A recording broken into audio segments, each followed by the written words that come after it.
In this video, I thought we'd switch things up a little bit and talk about JQuery effects. And there are many different types of JQuery effects. And the three methods that we're going to look at in this video are fade in, fade out, and fade to. Three very useful JQuery methods that will give you some neat effects. And the first one we're going to look at is the fade in method. And that's exactly what it is. It just fades an element in. And there are three settings that you can use for all three of these methods, by the way.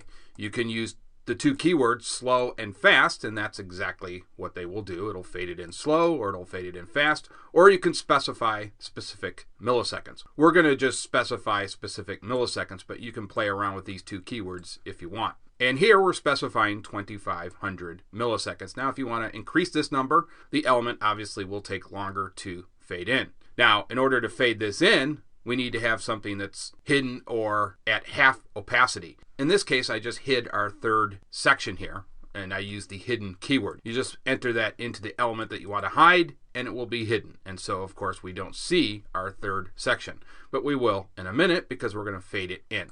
So let's go ahead and do that. So we'll save this. We'll refresh our page. We hit our button, and it fades in very nicely. 2500 milliseconds later. All right, so let's go ahead and save this as an example for you.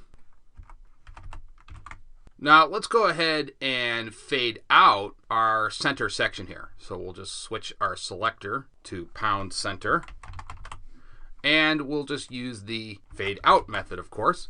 So let's go ahead and save this. We'll refresh our page. And there you can see our center section fades out. Now you can also go ahead and chain these methods, and that's actually kind of an interesting effect. So let's actually switch back to our third section, and we'll just go ahead and put in our fade in method. And so we'll first fade it in, and then we'll fade it out. So let's go ahead and do that. And there you can see we have this nice effect where it fades in, and then it fades out. So again, chaining methods, which we talked about a few videos ago, is very, very useful. Now there is also the fade to method.